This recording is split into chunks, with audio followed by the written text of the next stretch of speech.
Hello and welcome to the Etoft21sports Show for January 10th. How's everyone doing? My name is Eric and I'm the man behind Etoft21sports. We have a phenomenal show for you planned today. My boy Sterling, one of the first guys I have ever done podcast stuff work with. He was the first guy to come on the stream way back when on July 5th. Who better to come on to talk about the first week of the NFL playoffs than my boy Sterling from Silver Star Sports. Him and I are going to look back at week 18, tell you the bets to lock in for for wild card weekend. And Gino is going to tell you his horse racing bet of the day. But before that, we got to give the sponsor some love. Pointsbet. Etoft21sports Show is proudly presented by Pointsbet. Use promo code ETOFT21 on your first deposit and get 100% deposit matched up to $2,000. Guys and girls, make sure you go to PointsBet, download that app. Phenomenal book. I was able to find some great lines this past weekend.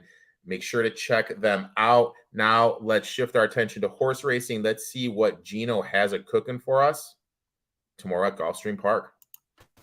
Let's take a look at a best bet for Wednesday, January the 11th. We're looking at drf.com over at Daily Racing Form. Always the best place to go whenever you need help or you need to research some horse races. I'm looking at this 8th race, Wednesday, Gulfstream Park. We're going to be on the turf. And I'm looking at the 3 in here, Smart Spending, who's overall been a really honest mare. So she's bred beautifully for the turf. And if you'll notice, she's been very, very good on it. She's really been consistent on both the turf and the synthetic, but I think she's a little bit better on the turf. She was a winner last time out, coming off of a couple-month break. And she's got a little bit of versatility. If they go slow, she can show a little bit of speed. She probably likes it more coming from off the pace, but she'll now go second start off that short break. She's proven at Gulfstream Park over this turf course. I think she'll get a really nice trip and enjoy the return to the turf. That's the number 3, Smart Spending, who's 5-1. If we get anything around 7-2, I think that's a fair price on Smart Spending.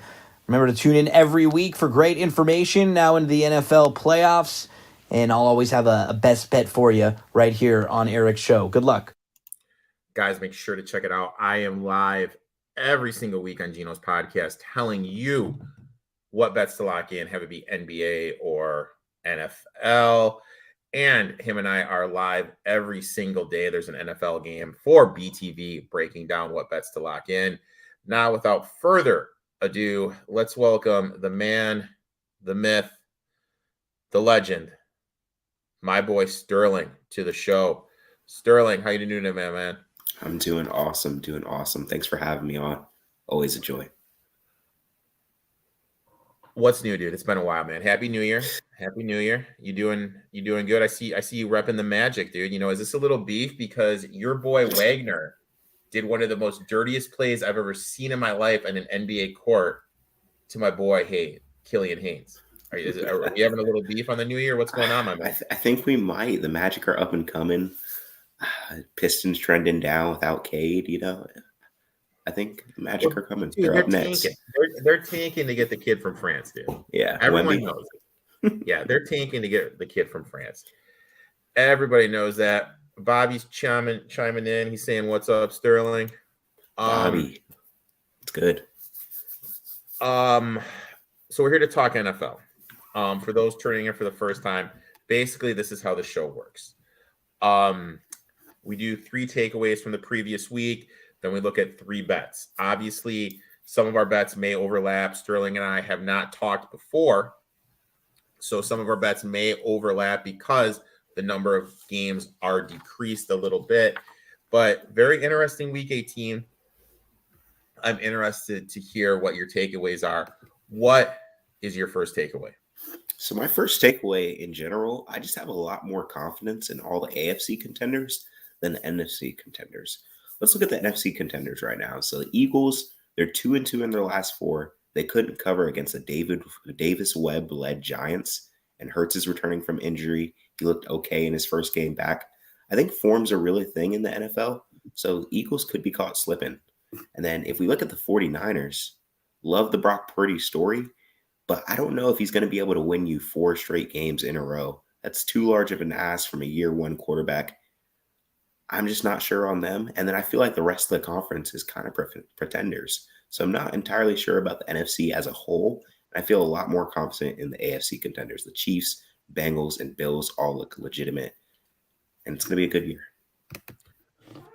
I don't understand why they sat Hurts so much. From what I'm hearing now, I have a connection to someone that does some work with some Eagles players. Hurts could have played. Okay, He interesting. could have played. They rested him an extra one. Me being as unprofessional as I am, I have the wrong background. I apologize for that. I wasn't repping the sponsor. My bad, PointsBet. My bad. My B. I'm sitting on a 30-1 ticket for the Eagles, and I don't feel confident at all. I'm a little worried about their defense and, their offense. You hit the nail on the head. I just think the timing's going to be off. You know what I mean? And the way Minshew does the offense compared to the way that Hurts does the offense is completely night and day. I think they're really going to struggle.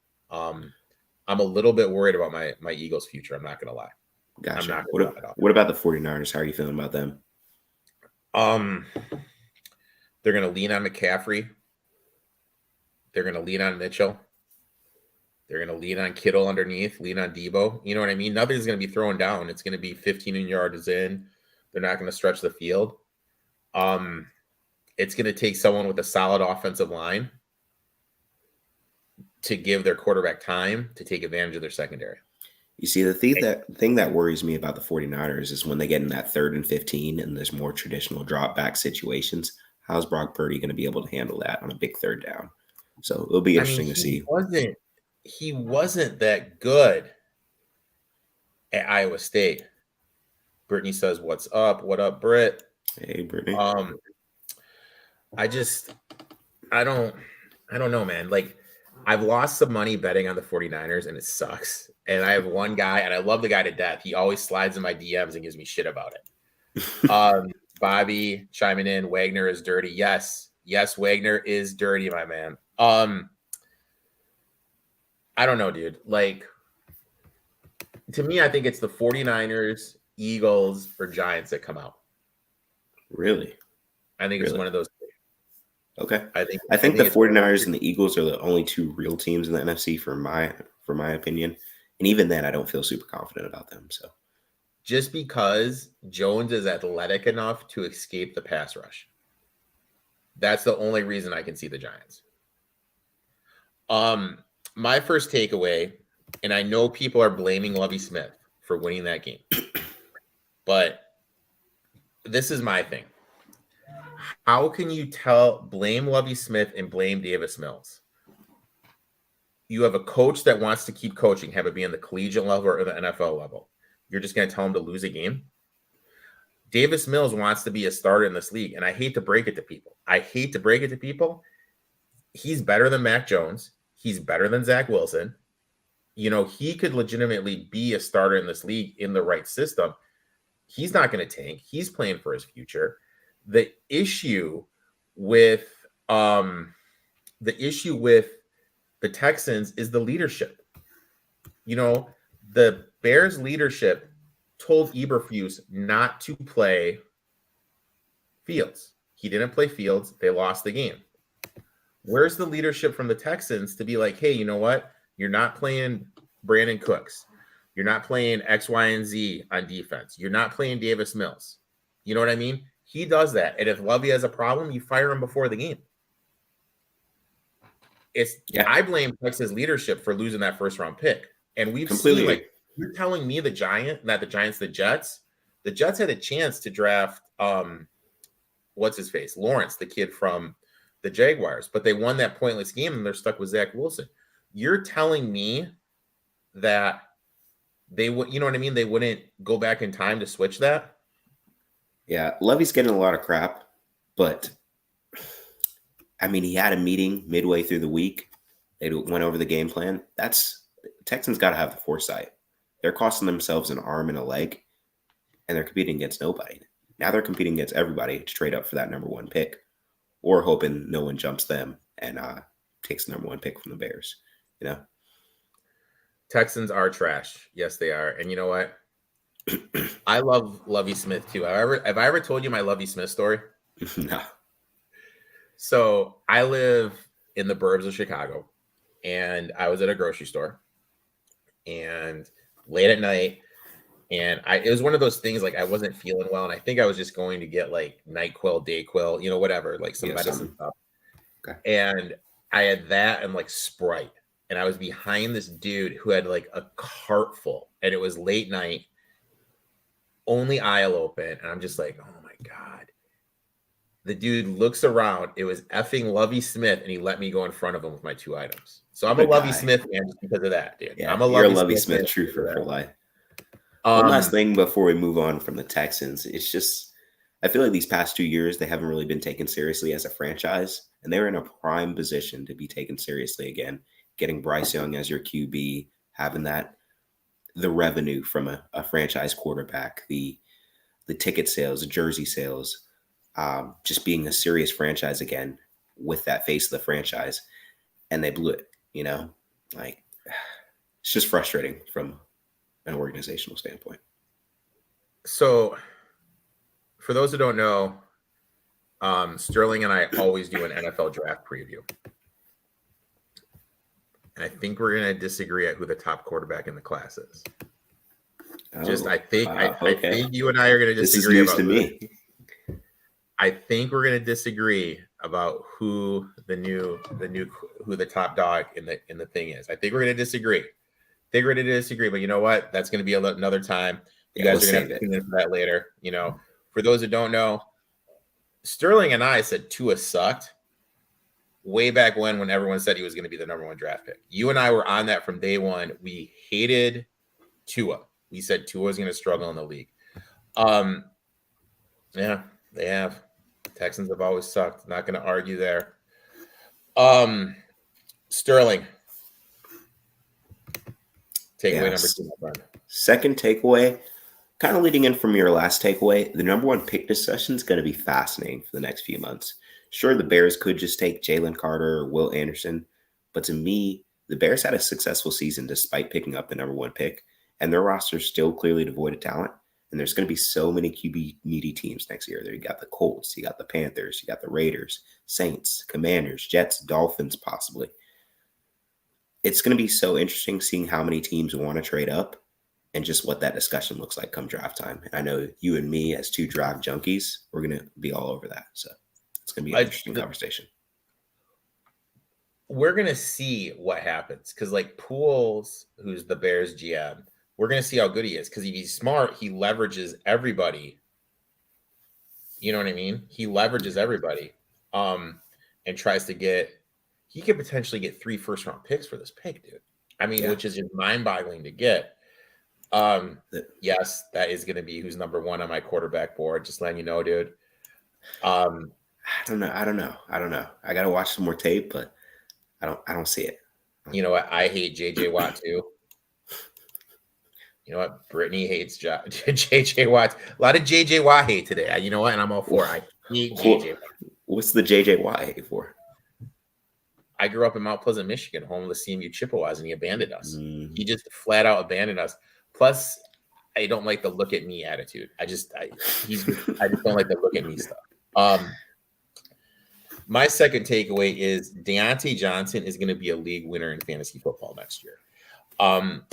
Way back when in August, I said Evan Ingram was going to be a league winner. Finished as tight end number 4. Next year is Deontay Johnson. I know people are going to say he sucks because he didn't have any TDs. People need to realize he was number 33 in the NFL in red zone targets. He led the Steelers in red zone targets. A lot of fans think Pickens was the number 1 wide receiver after Pickett took over. Since Pickett took over, Johnson averaged 9.07 targets per game. Pickens averaged only 4.6. Johnson also set a record. Think about that. He set a record for most scrimmage yards ever without scoring a TD. Look, he's due for some positive regression. I'm telling everyone right now, he is going to be a league winner. If you give him 4 touchdowns, like literally, if you give him 4 touchdowns, he finishes the season, I believe, as wide receiver 19. Yeah, So I and mean, you're like, going to be able to get him at a discount next year. you're going to be able to get him in for the 4th or 5th round. So I absolutely love Deontay Johnson. What's this? The Niners got 3 first rounds. Lance better get, yeah, it's true. You know, Niners did trade a lot to go up to get Trey Lance, which I think was an awful trade. Thoughts on drafting Bryce and trading Fields for picks? I'll tell you what, that would be an idiotic mistake. Fields, in my eyes, is the real deal. He's legit. If the Bears get a true wide receiver number 1 and they get a couple more pieces on the offensive line, they have something. Bears are going to be interesting. Bears could be this year's Jaguars next year. Yeah, going along with just earlier, I said that the Bears were in a good spot, even though they're picking number 1.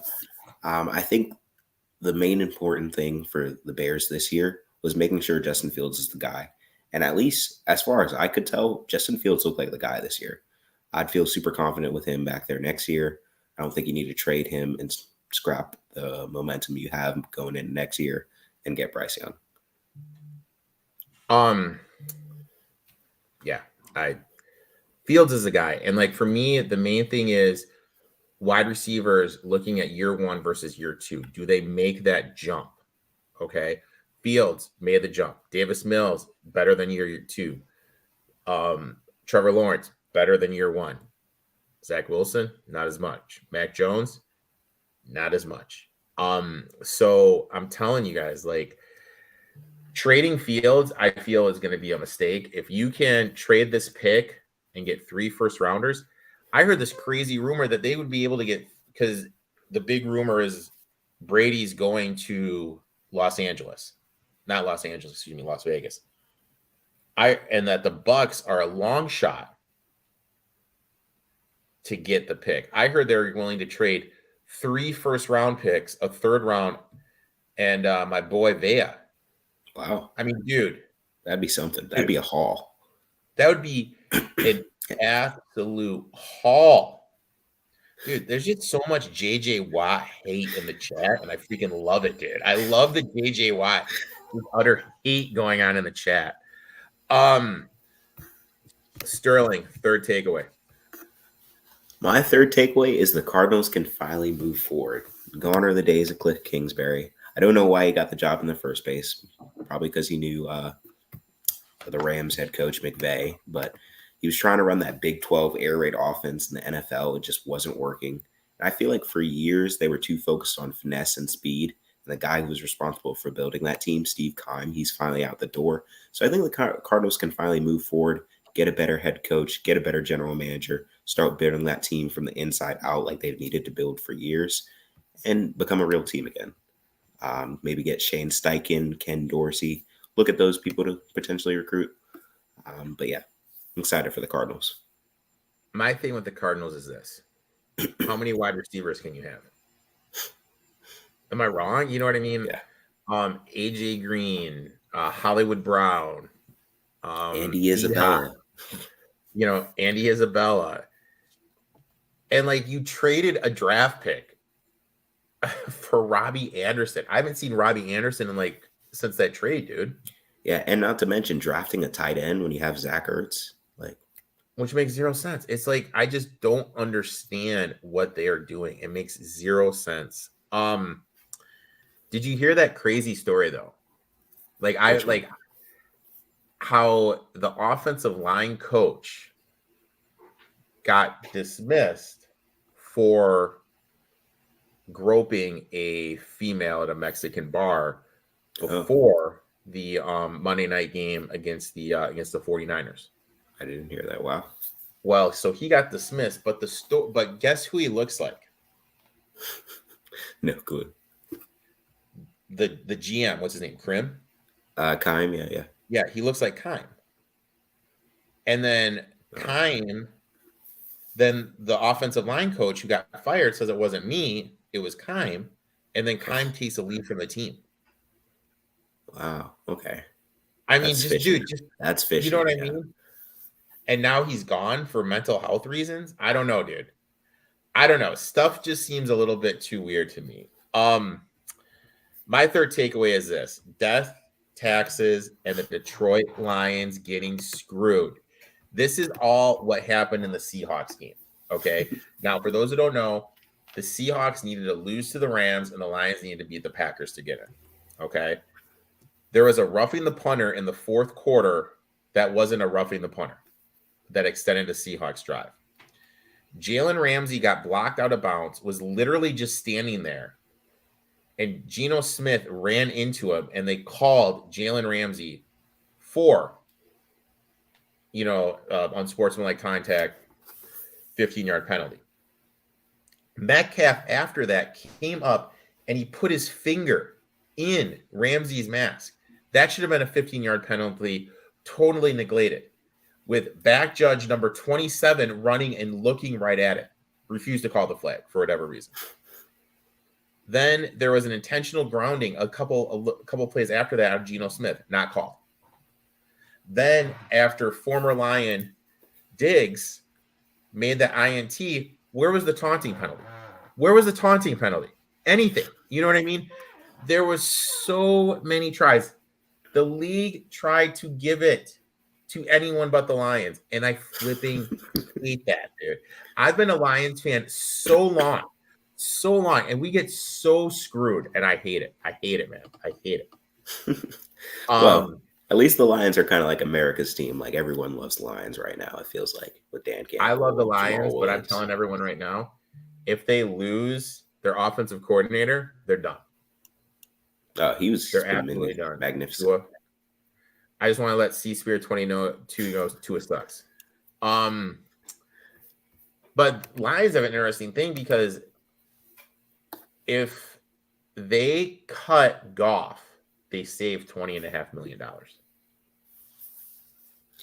What do you think about like the Lions trading up for like Stroud since he's not like the consensus number one QB? Dude, if they get Stroud, I'm for it. Like literally, like I'm looking at the QBs. Like if they move on from Goff, I want Stroud. If they don't, I just want them to go pure defense. Gotcha. Because their defense still has a lot of holes. But Kirby Joseph is a star. Oh, their three best players are all rookies. You got Hutchinson, you got Rodrigo, and you got Joseph, dude. Their three best defenders are all rooks. So if you keep adding to that, then you got something.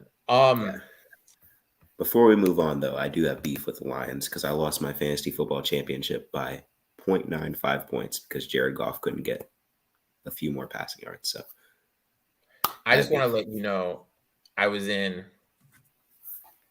made the semifinal. I was in 5 leagues. In 3 leagues, I made the semifinals. One of them, I lost because Justin Fields put up 9.67, and I think Goff put up 27. That's tough. But he hasn't hit a turnover. He hasn't hit a turnover since the beginning of November. I mean, you got to give credit where credit is due. Oh yeah, he's playing good. You got to give credit where credit is due. So now's a segment where we jump into the bets, but before that, we are debuting a new segment here. So what we're gonna do is we're gonna bring up a wheel. We're gonna spin the wheel. It's gonna land on a game. If you guess the correct score of the game, like hypothetically Seahawks 3-0 over the 49ers, and that's the right score, then you win the $25 gift card. So I'm going to bring up the wheel.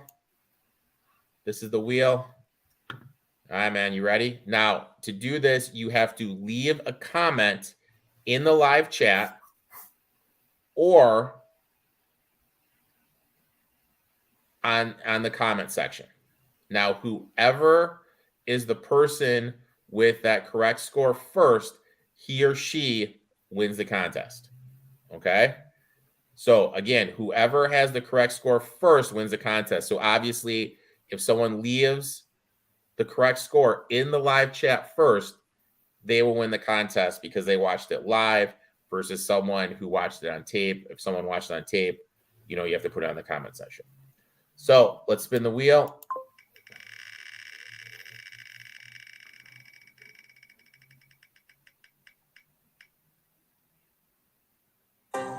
Oh, wow. Seahawks 49ers. So in the live chat or the comment section, put what you think the score will be in the Seattle Seahawks 49ers game. And you will. So, like, if you do this, I have no idea. Look, I have no idea. So you have to write out like team, like 49ers 31, Seahawks 10. Okay. So like Britt got it right here. 24-19 Niners. That is perfect. Okay. So Gotcha. Spear, you win some, you lose some, Uncle Rico. All right. So anyway, moving on. That's it. So leave a comment. Boom, Reed, 31-10. All right, so a lot of love for the 49ers. Now we've reached the part of the show where we're going to be talking about bets. Bobby, we are going to give you some winners. Sterling, first bet. What you got, my friend? Bills 9.5, minus 9.5. They're playing the Dolphins. Whoever's lining up for the Dolphins, whether it's Skylar Thompson, Teddy Bridgewater, Tua, regardless of whoever it is, I think the Bills are on a mission. They're playing with passion. They've got the emotion behind them after what happened to Damar Hamlin. They remember last year. I think they're going to be out for a vengeance. They're going to make a statement, and they're going to win by a lot. I like it, dude. And dude, if Hamlin's in the building, Hamlin's in Buffalo right now. If Hamlin shows up at that stadium, yeah, no chance. no chance. Are the unders the play in the playoffs? First TD. For those who don't know, I gave out Stenson Bennett first TD in the Georgia game last night, straight cash. And the Titans tight end, whose name I'm not even going to attempt to butcher. Oh, Chig. Yeah, I had him on Sunday night. I would definitely leave first half unders, especially in like the Seattle game, for sure in the Ravens game. In the pretty much the only games I wouldn't lead unders would be Bucks Cowboys. I wouldn't do the under in that the under in that one. Vikings Giants. Yeah, those would be the two I would stay away from the under. The other four, I'd definitely be leaving the unders. The under I like the most are the Bengals and the Ravens. My first bet, George Kittle anytime TD plus 150. Since Purdy has taken over as quarterback of the 49ers, Kittle is averaging 6.4 targets a game, 4.4 receptions, 53 yards, and 1.4 touchdowns a game. The last time the Niners played the Seahawks with Purdy starting, Kittle had 5 targets, 4 receptions, 93 yards, and 2 TDs. The Seahawks have struggled covering the tight end for the season. And keep in mind, Kittle missed 2 games. He's second on the team in red zone targets. So he's missed 2 games, and he's still second on the team in red zone targets. So I think he's due for a touchdown. 49ers, 4th in the league, giving up touchdown to tight ends. I mean, you're getting over plus 150 or higher. Anything less than plus 150, I wouldn't bet it. So plus 150 would be the buying point on that Kittle prop. Yeah, definitely agree. They have really good connection, as you've seen over the past couple of weeks. I think that's a good bet. All right, moving on to second bet, my friend. I got Isaiah Hodgins to score and the Giants to win. Most of you are probably wondering, who's Isaiah Hodgins? Well, if you must know, he is the Giants wide receiver. He's developed into a functional possession wide receiver. Great route running, great hands. The Giants wide receiver core is bad. I'll be the first one to tell you that. But they need someone to step up, and he's become one of Daniel Jones' favorite targets over the past few weeks. In the last 5 weeks, he's been targeted 33 times, nabbed 75% of those targets, and has 4 touchdowns in the last 5 weeks. The Vikings secondary has allowed them a second most yards per game. I think he's going to be the X factor in this matchup and make a few crucial third down or red zone catches. I love it. Vikings are bad, man. Vikings are bad. I really think that's going to be in the secondary something they can exploit, because I think the Vikings are going to look to take away Saquon just because their run defense is so bad. They'll open up for Hodgins to get those targets. I love that. And my second bet goes right with that. I bet the Giants plus the 3. My thought process is this. I've been against this Vikings team since the beginning of the season, saying they weren't good. And I'll tell you what, am I wrong? They're not that. I think they're the worst 13-4 team ever. Reed said it earlier. Giants plus 3. It's on my card too. They finished with a negative point differential per DVOA. DVOA is this thing. It takes everything, puts it in a database, and it comes back with they rank defense, offense against different positions. They were 27th in the NFL.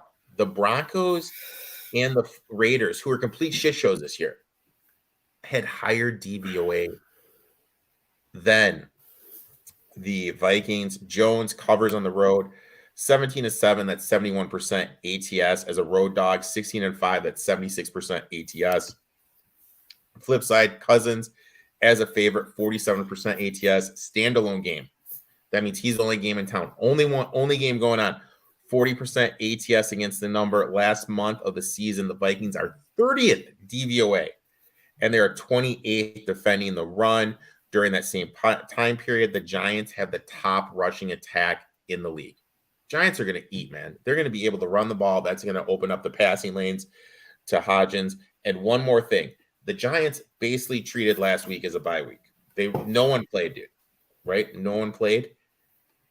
Cousins playing against someone on extended rest. So that means 2 weeks to prepare. 29% ATS, dude. I love the Giants here, and I think the Giants could be that dark horse wild card team that makes it the NFC Championship team. Some other points to go along with what you're saying. We talked about form already. Justin Jefferson, he's been exploiting this entire year, except for the last 2 weeks. Might be time for them to get on the same page. We don't know if they're going to be able to do it. Also, this Giants team is a really scrappy, really well-coached team. Brian Dable, he's my coach of the year pick. I think he's going to have these boys ready to play. They're going to slow the game down, make it a grind out, a tough physical fight. Yes, the Vikings have been amazing in one-score games, but if you expect that to continue 4 straight weeks, I don't know what to tell you. I just don't think that's a recipe for success. Also, you can say that the Vikings beat them earlier on in the year, but it's so hard to beat the same team twice.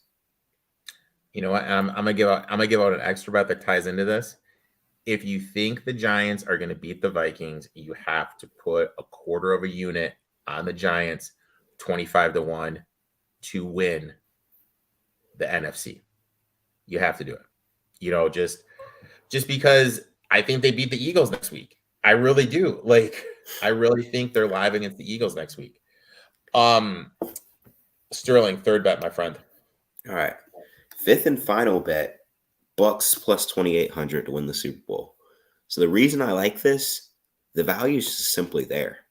Value is simply there. We've talked about how the NFC isn't that strong as a whole. So to get them at plus 2,800, somebody's got to come out of the NFC. And the Bucks are starting to find themselves. Vita Vea's back. They have the linebackers that have the speed to match the 49ers playmakers with McCaffrey and Kittle. Brady, he's going to get the ball out quick to prevent Bosa from getting towards him. Mike Evans just reminded everyone how good he is with that 3-touchdown performance. Godwin looks pretty good. Ryan Jensen may be coming back. We're talking about forms again and again here. The Bucks are starting to find their form, and if they get it to if they get to the Super Bowl, that's just one game they got to win. You got Tom Brady, you got the GOAT. Anything's possible. I mean, I totally co-sign in that. You're getting that high a price. They're going to get the Cowboys. Cowboys are a sinking ship. And then you're going to have to play the 49ers. I don't know, man. It's one game. Anything can happen. You're asking a lot from an unproven rookie. You know what I mean? In Brock Purdy. But we're just assuming that they'll be able to beat Seattle. You know what I mean? So nothing's a given in the playoffs. My third bet, I'm going the Bucks plus 3. Brady, 63% ATS in the postseason as a dog. As a member of the Bucks, he is perfect ATS as a dog. What is the one thing that the Cowboys have done all season? They've played up and they've played down to their opponents. I don't think that will change here. Look at last week. They're playing against the Commanders team who's playing their third and fourth string running back, who's playing their third string rookie QB, who's making his first NFL start. And he shredded him, dude. Against the game, they couldn't put the Titans away. Week 17, struggled against the Titans, who were treating the game like a bye week and were resting people on a short Josh Dobbs learned the playbook like 8 days before that. Josh Dobbs signed off the Lions practice squad. Week 16, they let Gardner Minshew, who I'll go on the record, Gardner Minshew sucks. He is so bad. His arm angle is so bad. People just like him because he has a mullet and wears jean shorts. He is awful. Put up 34 points. Week 15 blew a 10-point lead against the Jaguars, lost it on a pick 6 in OT. Week 14, we're losing to the corpse known as the Houston Texans, and somehow came back and won that game. Team is a mess. O-line is a mess. Prescott has been playing badly.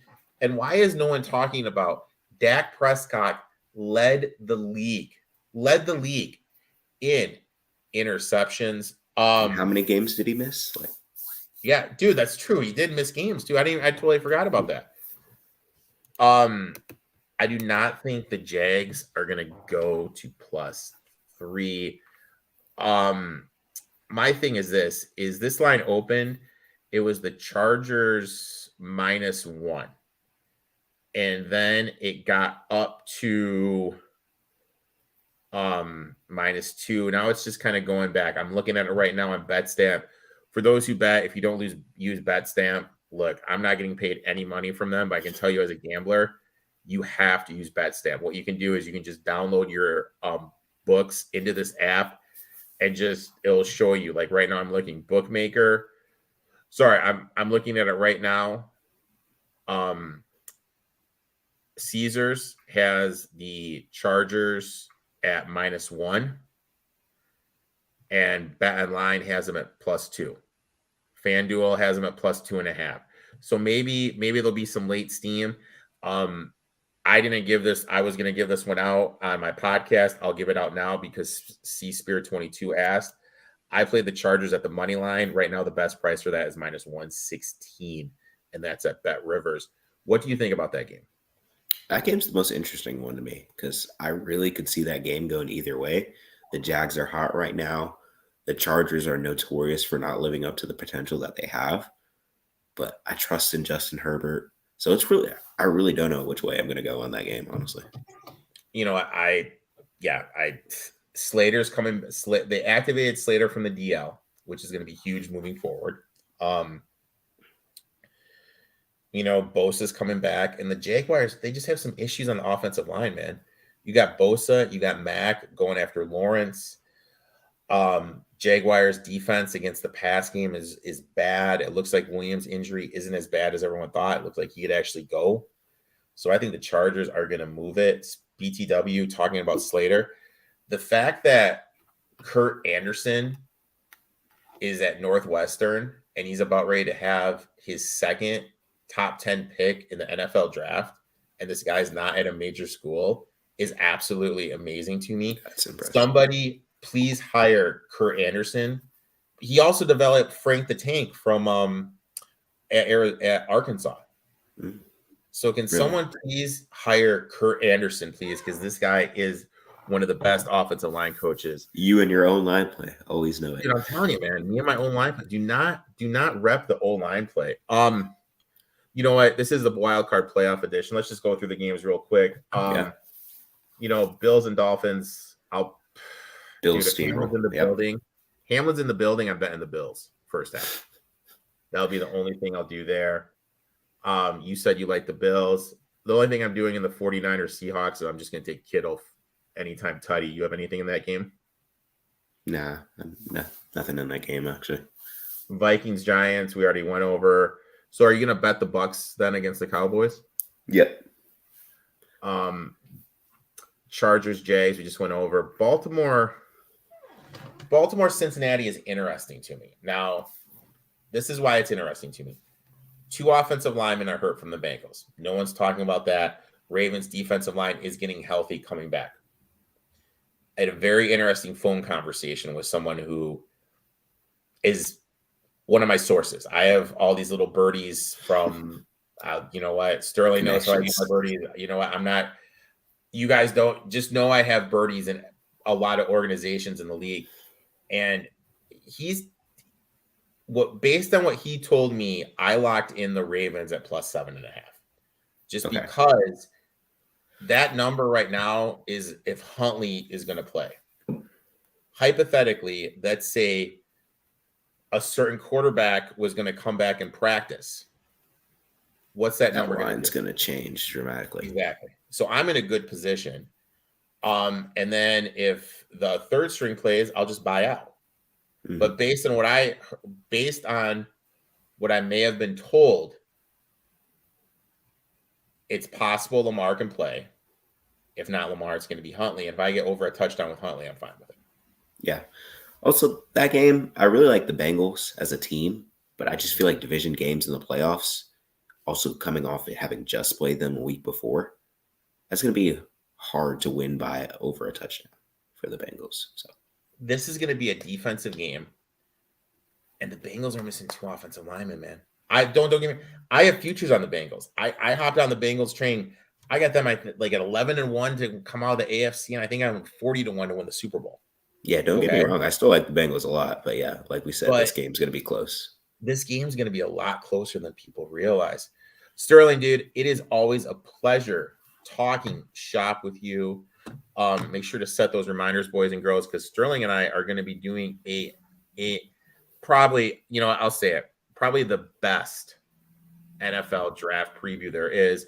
We go by positions. We do a mock draft. It's going to be a very big production that comes out on my podcast. So make sure to be looking out for that. Sterling, why don't you tell everyone where they can find you on social media, my friend? Yeah. Follow me on Instagram at silverstar_sports. That's silverstar_sports. Will admit, haven't been the most active there, but I've been more active on Twitter recently. Just easier for me to get out some quick takes, watching the games, writing down what I'm seeing. So follow me there. That's SS_sport. Really trying to make it a New Year's resolution to get more active. And I have been doing that recently. So definitely follow me there. Looking forward to being on the show more and tons of draft content. CJ Stroud versus Bryce Young debates, as we definitely will have. Dude, that's gonna be a heated debate.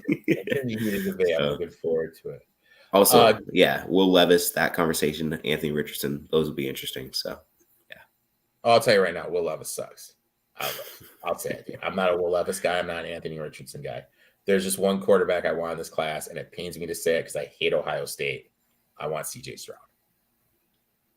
So just disagree, but more to come on that. All right, my man. It was Happy New Year. Great seeing you.